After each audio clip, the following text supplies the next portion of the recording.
దేవుని గ్రంథాలు తెరిచి గలతీ పత్రిక 1వ అధ్యాయము 10వ వచనం చదువుకుందాం. Galatians chapter 1 and verse 10. ఇప్పుడు నేను మనుషుల దయను సంపాదించుకొనజూచుచున్నానా, దేవుని దయను సంపాదించుకొనజూచుచున్నానా? నేను మనుషులను సంతోషపెట్టగోరుచున్నానా? నేను ఇప్పటికీ మనుషులను సంతోషపెట్టువాడనైతే క్రీస్తు దాసుడను కాకయే పోవుదును. ప్రార్థన చేసుకుందాం. పరిశుద్ర ప్రేమ కలిగిన తండ్రి, నీకు స్తోత్రాలు. నీ సన్నిధికి మమ్మల్ని అందరినీ నీవు సమకూర్చినందుకు వందనాలు ప్రభా. ఈ దినం కూడా నీవు మమ్మల్ని దర్శించాలని, ఈ దినం కూడా నాయన నీ తాకిడే మేము అనుభవించాలని కోరుకుంటున్నాం ప్రభా. ఆశగల ప్రాణమును తృప్తిపరిచే దేవుడు, బలమైన నీ వాక్య ప్రవాహము ద్వారా మా హృదయంలో, మా అంతరంగములో దాగి ఉన్న ప్రతి మలినమును, మస్టును, పాపమును నీవు కడిగివేయమని వేడుకుంటున్నాను ప్రభా. నీ మాటలు మేము వింటూ ఉండగా హృదయాంతరంగములు శుద్ధి చేయబడడానికి సహాయము చేయండి తండ్రి. నీ స్వారూప్యతలోనికి మమ్మల్ని పరిపూర్ణంగా మార్చండి. నన్ను సంపూర్ణంగా నీ శిలువ చాట మరుగుపరచండి. కేవలం నీ నోటి బురగా వాడుకోండి. యేసు నామమున ప్రార్థిస్తున్నాం తండ్రి, ఆమేన్. గలతీలో ఉన్న దేవుని సంఘానికి అపోస్తలుడైన పౌలు ఈ మాటలు వ్రాస్తూ ఉన్నారు. ఇక్కడ 2 దయలను గురించి మాట్లాడడం జరిగింది. దయ, దేవుని దయ, మనుషుల దయ. ఇంగ్లీష్లో గాడ్స్ ఫేవర్, మ్యాన్స్ ఫేవర్. ఒక ఉద్యోగంలో మనం ఉన్నట్లయితే, ఒక ఆఫీస్లో మనం పనిచేస్తున్నట్లయితే యూజువల్గా ఉద్యోగంలో మన పై అధికారి యొక్క దయను సంపాదించుకోవాలి అని కోరుకుంటాం. ప్రమోషన్స్ రావాలన్నా, ట్రాన్స్ఫర్ మనకి రాకుండా ఉండాలన్నా, లేకపోతే మనం కోరుకున్న ప్రాంతానికి ట్రాన్స్ఫర్ రావాలన్నా, జాబ్లో మన శాలరీలో హైక్ రావాలన్నా మన పై అధికారుల యొక్క దయ మనకు కావాలి. సో యూజువల్గా మనం ఎక్కడుంటే అక్కడ మనుషుల దయ కొరకు ప్రయత్నం చేస్తూ ఉంటాం. ఇంకోటి ఏంటంటే, మనుషుల దయ మనకు ఉన్నప్పుడు చాలాసార్లు లైఫ్ చాలా ఈజీ అవుతుంది, లైఫ్ చాలా కంఫర్టబుల్ అయిపోతుంది. ఒకవేళ మనతో ఉన్నవారు, మన పైన ఉన్నవారు మనకు విరుద్ధంగా మారినప్పుడు, మనకు శత్రువులుగా మారినప్పుడు, వారి దయకు బదులుగా వారి కోపానికి మనం పాత్రలం అయినప్పుడు మనకి రకరకాల కష్టాలు, అన్ఎక్స్పెక్టెడ్ ప్రాబ్లమ్స్ మనం ఫేస్ చేయాల్సి వస్తూ ఉంటుంది. సో యూజువల్గా మనుషులంగా మనం ఒక స్మూత్ లైఫ్ కోరుకుంటాం. నా జీవితం సాఫీగా ఉండాలి, ఈ జీవిత బండి సాఫీగా వెళ్ళాలి, హర్డిల్స్ నాకు ఇష్టం లేదు, ఆబ్స్టకల్స్ ఇష్టం లేదు, అడ్డంకులు లేకపోతే కష్టాలు, శ్రమలు ఏం అవసరం లేదు. ఒక నేషనల్ హైవే లాగా స్మూత్గా, మరి కారు రోడ్డు మీద ఎక్కగానే డెస్టినేషన్కు గతుకులు లేకుండా స్మూత్గా వెళ్ళిపోతే ఎంత బాగుంటుందో, జీవితం అనే బండి కూడా అలా వెళ్ళిపోతే బాగుండు అని మనందరం కోరుకుంటూ ఉంటాం. సో అదే క్రమంలో మనం ఎక్కడుంటే అక్కడ మనుషుల దయను సంపాదించుకోవాలని ప్రయత్నం చేస్తూ ఉంటాము. దేవుని దయ కూడా మన జీవితాల్లో సంపాదించుకోవడానికి ప్రయత్నం చేస్తూ ఉంటాం. దేవుని నమ్ముకున్న తర్వాత ప్రాముఖ్యంగా, దేవా నీ దయ నా మీద ఉంచు, నీ కృప నా మీద ఉంచు, నీ కరుణ, నీ వాత్సల్యత నా మీద ఉంచు అని మనం ప్రార్థన చేస్తూ ఉంటాం. కానీ ఇక్కడ అపోస్తలుడైన పౌలు వ్రాస్తున్న మాట ఏంటంటే, నేను మనుష్యుల దయను సంపాదించుకోవాలని ప్రయత్నం చేస్తున్న తరుణంలో మనుషులను సంతోషపెట్టేవాడనైతే దేవుని దాసుడను లేక క్రీస్తు దాసుడను కాకయే పోవుదును అనే మాట ఉంది. మనందరికీ తెలుసు, దావీదు రాసిన మొట్టమొదటి కీర్తన అందరికీ దాదాపు కంటతో వస్తుంది. ఆ కీర్తన పిల్లలకు కూడా పుట్టిన తర్వాత తల్లిదండ్రులు నేర్పించే మొదటి కీర్తన 23వ కీర్తన అయితే మొదటి కీర్తన నేర్పిస్తూ ఉంటారు యూజువల్గా పేరెంట్స్. సో మొదటి కీర్తన మొదటి వచనం ఒక్కసారి మనం ధ్యానం చేస్తే, మొదటి కీర్తన మొదటి వచనం, దుష్టుల ఆలోచన చొప్పున నడువక. ఒకవేళ మన చుట్టూ ఉన్న మనుషులలో అన్గాడ్లీ అండ్ గాడ్లీ, ఇక్కడ దుష్టులని ఉంది, బట్ ఇంగ్లీష్ బైబిల్లో ఉంటుంది అన్గాడ్లీ. అంటే దేవునికి ప్రాధాన్యత ఇవ్వనివారు, దేవుని ప్రక్కన పెట్టేవారు, దేవునికి తమ జీవితంలో విలువను ఇవ్వనివారు, అన్గాడ్లీ పీపుల్. నీవు గాడ్లీ వేలో నడుస్తున్నప్పుడు నీకు చాలామంది అన్గాడ్లీ పీపుల్ తారస పడతారు. It is very common. Ungodly people కోసం అసలు వెతకక్కర్లేదు, ప్రయాసపడక్కర్లేదు, ఎఫర్ట్ కూడా మనం ఏమీ చేయక్కర్లేదు. గాడ్లీ పీపుల్ ఎలా అంటే పర్ల్స్ లాంటి వాళ్ళు అనమాట. అంటే దేవుని యందు భయభక్తులు కలిగిన వారు ముత్యాలు లాంటి వారు. అన్ని దగ్గరలో అన్ని చోట్ల వారు దొరకరు, ఎక్కడో 100కి 1,000కి ఒకళ్ళు ఉంటారు.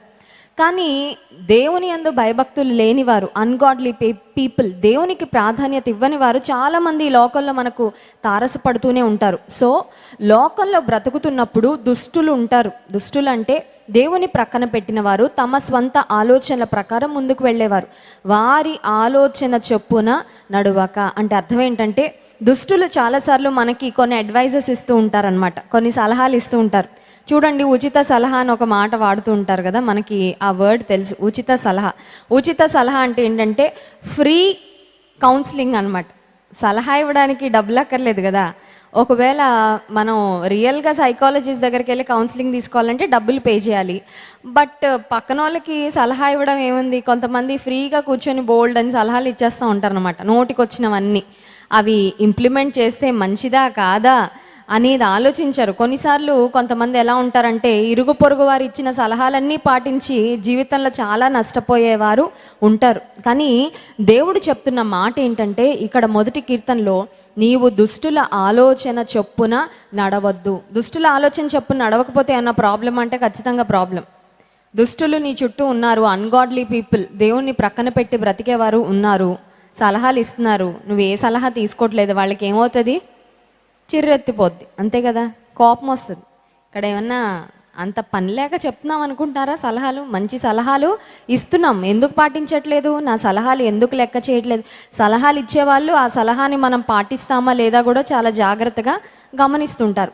సో దేవునికి ప్రాధాన్యత ఇచ్చి మనుషుల యొక్క సలహాలు లేకపోతే దుష్టుల యొక్క సలహాలు ప్రక్కన పెట్టినప్పుడు ఆబ్వియస్గా మనుషుల దయ పోయిద్ది, అంతే కదండి.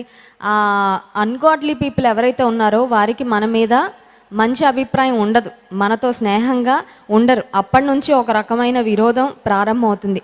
ఆ తర్వాత మాట చూడండి, మొదటి కీర్తన మొదటి వచనం 2వ భాగం, పాపుల మార్గమున నిలువక. అందరూ ఒక దగ్గర నిలబడుతున్నారు, అందరూ ఒక దారిలో వెళ్తున్నారు అంటారు, నువ్వు కూడా రా, అంతే కదా. జాబ్లో, వర్క్ ప్లేస్లో, లేకపోతే కాలేజ్లో అందరూ సినిమాకి వెళ్తున్నారు అనుకోండి, మా ఫ్రెండ్స్ అందరూ మాస్ బంక్ కొట్టి మూవీకి వెళ్ళిపోయేవారు. వెళ్ళిపోతున్నప్పుడు అందరూ వెళ్ళిపోతారు కాబట్టి అందరినీ పిలుస్తారు, ఓపెన్ ఇన్విటేషన్, అందరూ వచ్చేయండి వెళ్ళిపోదాం. అప్పుడు నేనేం చెప్పేదాన్ని అంటే, నేను రానులే మీరు వెళ్ళండి అనేదాన్ని. అప్పుడు ఓహో కొంచెం తేడా అనమాట అనుకునేవారు అనమాట. అంటే అందరూ చేసింది చేయదా, అందరూ వచ్చినట్లు రాదా అని ఒక రకమైన ఒక డిఫరెన్స్గా చూడడం, ఒక కోపంగా చూడడం, లేకపోతే ఓహో మాతో కలవదు కాబట్టి మేము కూడా కలుపుకోము అన్నట్లుగా కొన్నిసార్లు సమాజం దేవుని ప్రజలను కొన్ని పరిస్థితుల్లో వెలివేస్తూ ఉంటారు. ఎందుకంటే వారు నడిచే మార్గంలో వారు నడవకపోతే వాళ్ళ కోపం వస్తుంది. ప్రత్యేకంగా ఉన్నప్పుడు, దేవుని కొరకు ప్రత్యేకంగా జీవించినప్పుడు కొన్నిసార్లు లోకానికి నువ్వు నచ్చవు. 3వ మాట, అపహాసకులు కూర్చుండు చోటను కూర్చుండక. ఒకవేళ ఒక గ్రూప్లో వెళ్ళి కూర్చున్నాం, అందరం టీ టైమో లంచ్ టైమో, సమాజంలో ఉన్నాం కాబట్టి మనుషులతో ఖచ్చితంగా ఇంటరాక్ట్ అవ్వాలి కదా. నేను ఒక్కదాన్ని హిమాలయాల్లో ఉంటానంటే ఇంకా అది జీవితం కాదు. సో ఖచ్చితంగా వర్క్ ప్లేస్లో మన తోటి స్నేహితులతో ఇంటరాక్ట్ అవ్వాలి, అందరినీ పలకరించాలి, వర్క్ వైజ్ చాలాసార్లు వారితో వీరితో మాట్లాడాల్సి వస్తూ ఉంటుంది. సో ఇవన్నీ ఉంటాయి న్యాచురల్గా. సో అలాంటి సమయంలో వాళ్ళు ఏదో ఒక ఫిల్దీ జోక్స్ ఏదో వేసుకుంటున్నారు, అపవిత్రమైన అపహాస్యం ఏదో చేసుకుంటున్నారు, ఇతరులను ఇబ్బంది పెట్టే మాటలు ఏవో మాట్లాడుకుంటున్నారు, దేవునికి ఇష్టం లేని మాటలు ఏవో మాట్లాడుకుంటున్నారు. పరిశుద్ధాత్మ దేవుడు అప్పుడు మన లోపల నుండి మాట్లాడుతుంటారు, ఇక్కడ నుంచి కొంచెం వాకౌట్ అవ్వు అని, please walk away from them, వాళ్ళ నుంచి కొంచెం దూరంగా వెళ్ళు. అప్పుడు అపహాసకులతో పాటు కూర్చుండకపోతే వారికి ఏమవుతుంది, ఖచ్చితంగా కోపం వస్తుంది, ఖచ్చితంగా ఇబ్బంది పడతారు. నవ్వుకుంటే తప్పే ఉంది, నవ్వుకోవడంలో తప్పు ఏముంది? నవ్వుకోవడం, పవిత్రమైన మాటలకు నవ్వుకోవడం అనేది ఒక ఎత్తు అయితే, అపవిత్రమైన మాటలు మాట్లాడుతూ, ఇతరులను బాధించే మాటలు మాట్లాడుతూ, ఇతరులను అవమానకరంగా మాట్లాడుతూ నవ్వుకోవడం అనేది అది దేవుని దృష్టికి ఇష్టమైన మాటలు లేకపోతే ఇష్టమైన ప్రవర్తన కాదు. ఈ 3 సందర్భాలు ఎందుకు చెప్పానంటే, నిత్య జీవితంలో మనకి ఏదో ఒక పరిస్థితిలో ఎదురవుతూనే ఉంటాయి. చూడండి, ఎవరైనా ఒక ఆడపిల్లను ఏదైనా కమెంట్ చేశారనుకోండి, అక్కడ మనం ఉన్నాం ఆ గ్రూప్లో, ఒకవేళ ఓన్లీ బాయ్సే ఉన్నారనుకోండి, అక్కడ అందరూ నవ్వుతారు, గట్టిగా నవ్వుతారు. కానీ దేవుని బిడ్డగా అయ్యో ఒకరిని బాధ పెడుతూ మనం నవ్వడం కరెక్ట్ కాదు, అలా అపహాస్యం చేయడం కరెక్ట్ కాదని సీరియస్గా ఉండగలవా? దేవుడు చూస్తాడు మన ప్రవర్తన, అందరి మధ్యలో మనం ఉన్నప్పుడు ఎలా ప్రవర్తిస్తున్నాం. ఒకరిని ఎవరో ఇతరులు అవమానకరంగా మాట్లాడుతున్నారు, నువ్వు కూడా సపోర్ట్ చేయాలని ఎక్స్పెక్ట్ చేస్తున్నారు. అలాంటప్పుడు ఇతరులను అవమానపరచడానికి, ఇతరులను చిన్న చూపు చూడడానికి, ఇతరులను బాధించడానికి నీ నోటిని, నీ మాటలను వాడుతున్నావా లేదా? అందరితో కలిపి నువ్వు వారిలాగే ప్రవర్తిస్తే, వారిలాగే మాట్లాడితే వాళ్ళు చాలా హ్యాపీ ఫీల్ అవుతారు. వీడు కూడా మావాడే, ఈ అమ్మాయి కూడా మాలాంటిదే అని ప్రతిదానికి మనల్ని కలుపుకుంటారు. లంచ్కి వెళ్ళినా పిలుస్తారు, డిన్నర్కి వెళ్ళినా పిలుస్తారు, ఏమైనా నోటిఫికేషన్స్ పడినా చెప్తారు, జాబ్ ఆపర్చునిటీస్ వచ్చినా చెప్తారు, ఏమైనా అప్డేట్స్ ఉన్నా చెప్తారు, అన్నీ చెప్తారు.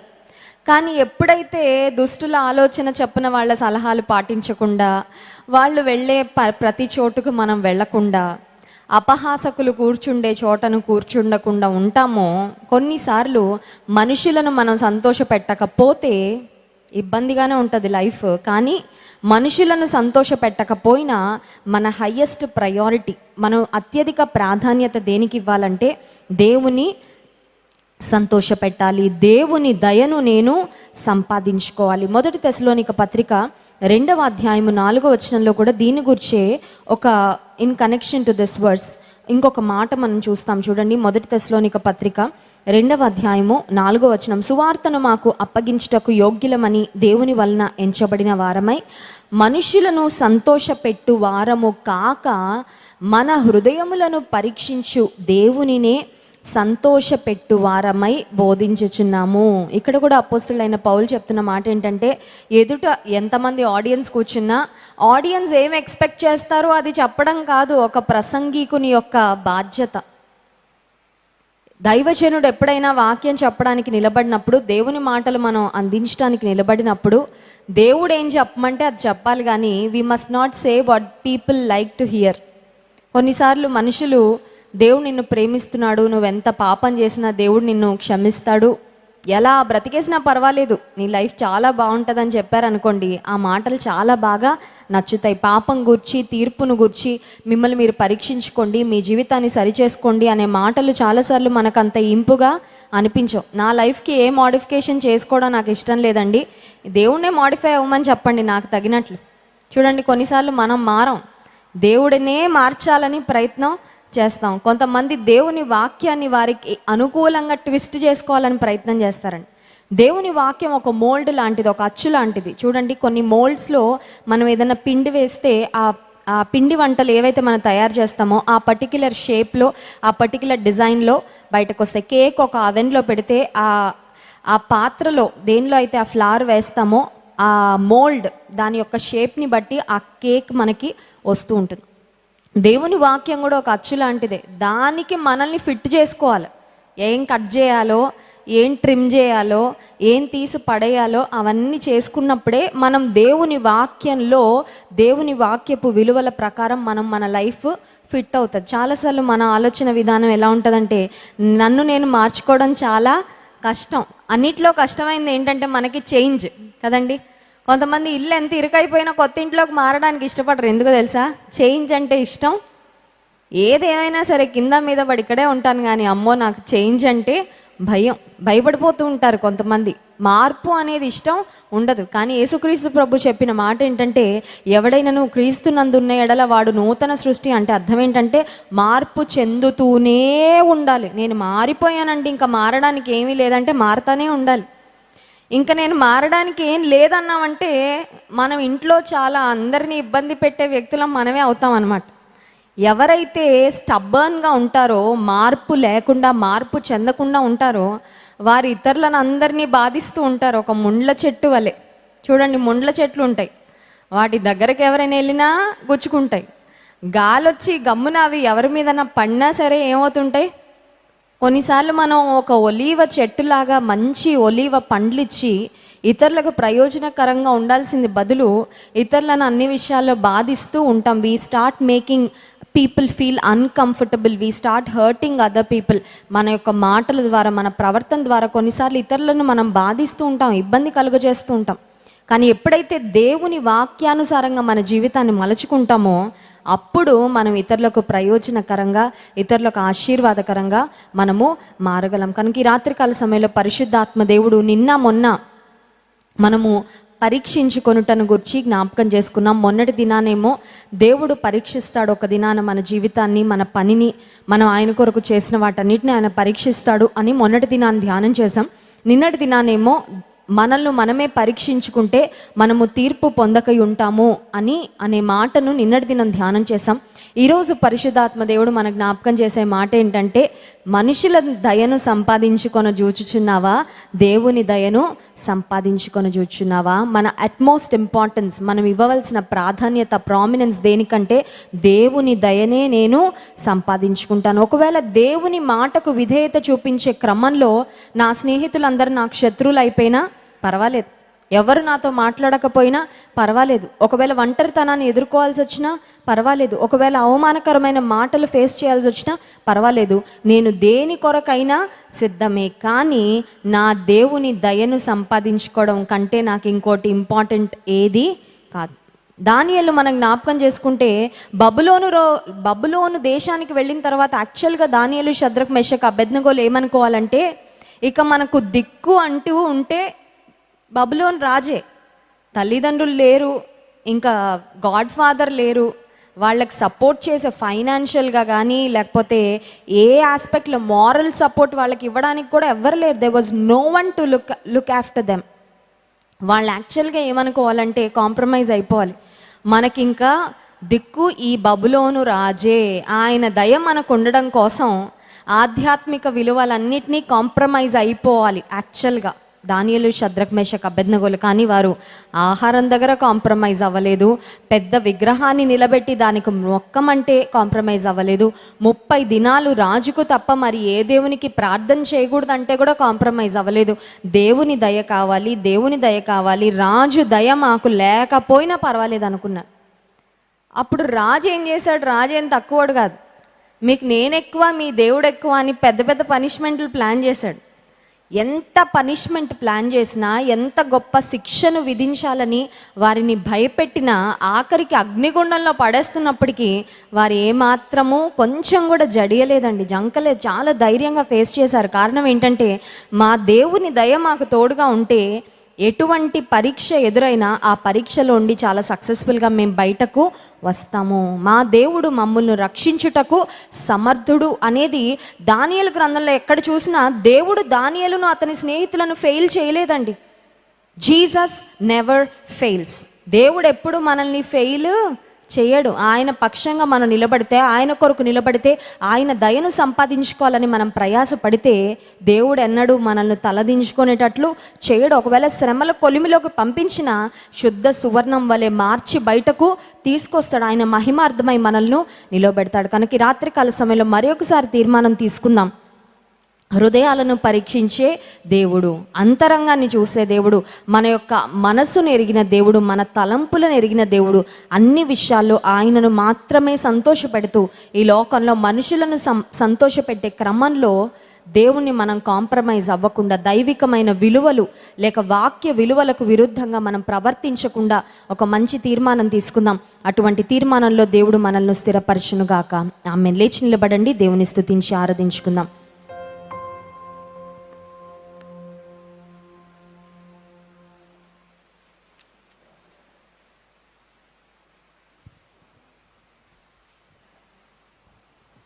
మేలులు నీ మేలులు మరచిపోలేనయ్యా, నా ప్రాణమున్నంత వరకు విడచిపోలేనయ్యా. మనందరికి వచ్చిన పాట, ఈ పాట పాడుతూ దేవుని మహింపరుద్దాం.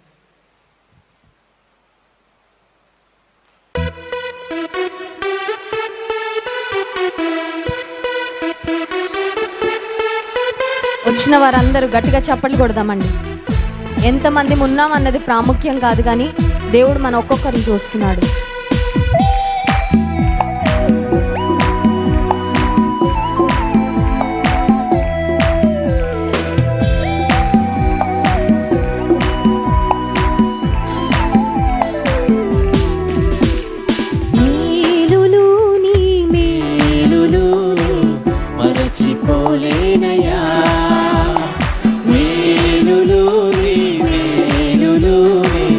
మరచిపోలేనయ్యా, నా ప్రాణమున్నంత వరకు విడచిపోలేనయ్యా, నా ప్రాణమున్నంత వరకు విడచిపోలేనయ్యా. మేలులు నీ మేలులునే మరచిపోలేనయ్యా,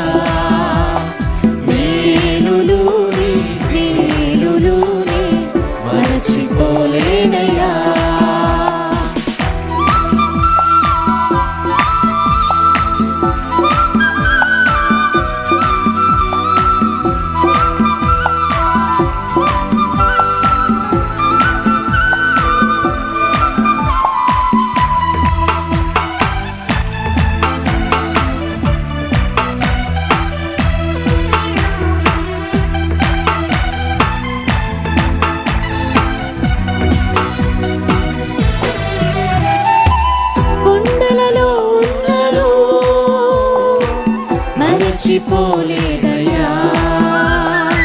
శ్రమలలో ఉన్నను విడచిపోలేదయ్యా.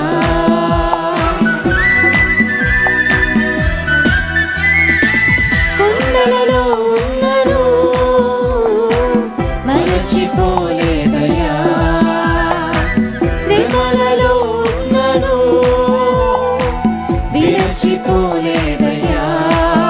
నీది గొర్రె పిల్ల మనసయ్యా, యేసయ్యా గొర్రె పిల్ల మనసయ్యా. నీది గొర్రె పిల్ల మనసయ్యా, యేసయ్యా గొర్రె పిల్ల మనసయ్యా. మేలులుని మేలులుని మరచిపోలేనయ్యా. మేలులుని మేలులుని మరచిపోలేనయ్యా.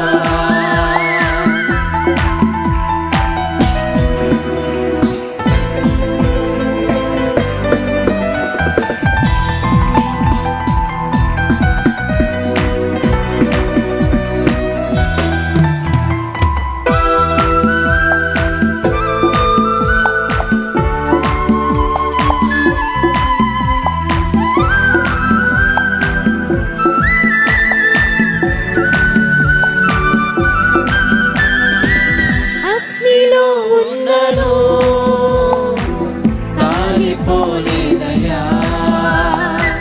జలములలో వెళ్ళినా మునిగిపోలేదయ్యా.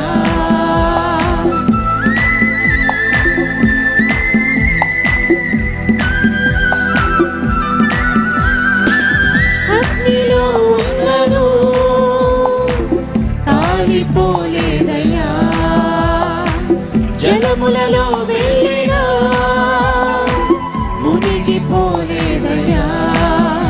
ఇది పావురపు మనసయ్యా, యేసయ్యా పావురపు మనసయ్యా. ఇది పావురపు మనసయ్యా, యేసయ్యా పావురపు మనసయ్యా.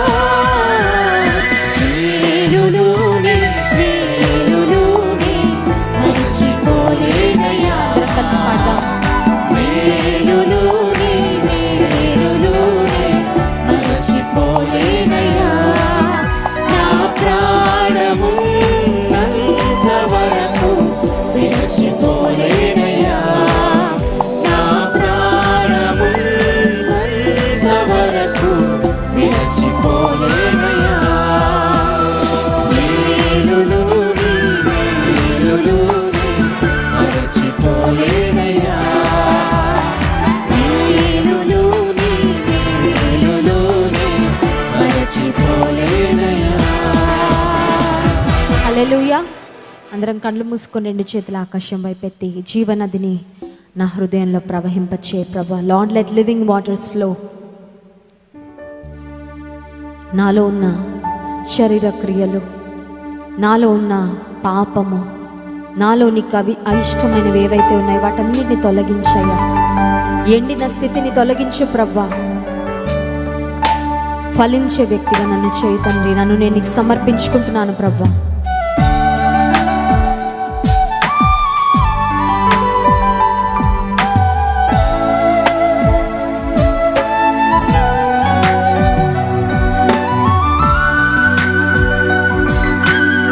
Thank you, Jesus. We praise you, Lord.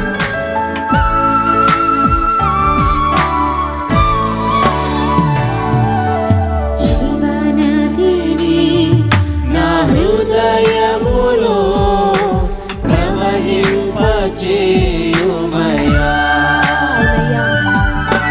జీవనదిని నా హృదయములో ప్రవహింపచేయుమయ్యా.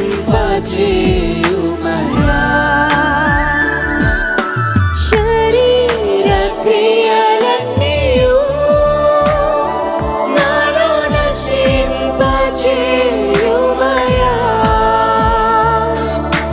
శరీర క్రియలన్నీయు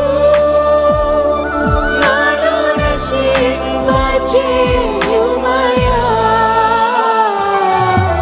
జీవనదిని నా హృదయములో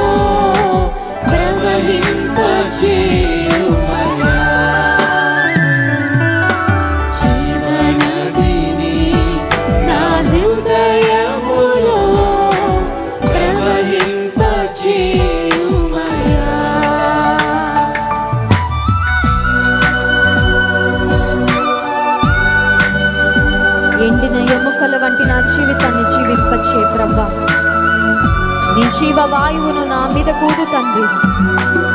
నన్ను జీవింపచేయ్యా. నీ కోసం నన్ను బ్రతికించు ప్రభా.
వరములతో నన్ను అభిషేకించయ్యా. నీ ఆత్మతో నీ శక్తితో నన్ను నింపు ప్రభా. నీ కొరకు వాడుకో అయ్యా.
ప్రవహింపచే జీవనదిని నా హృదయములో ప్రవహింపచేయుమయా.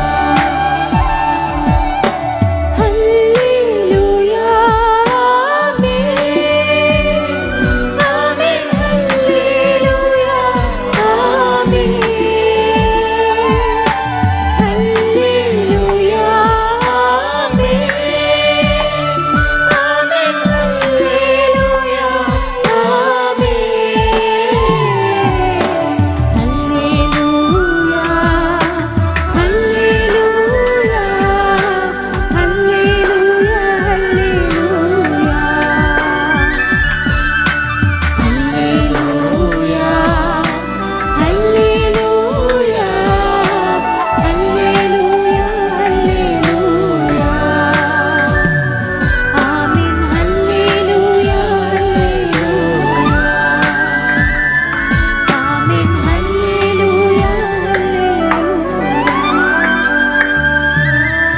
పరిశుద్ర ప్రేమ కలిగిన తండ్రి స్తోత్రాలు.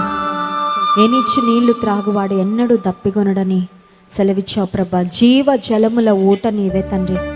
రాత్రికాల సమయంలో నీ జీవ జలము మాలో నుండి కూడా ప్రవహించినట్లు సహాయం చేయ ప్రభా.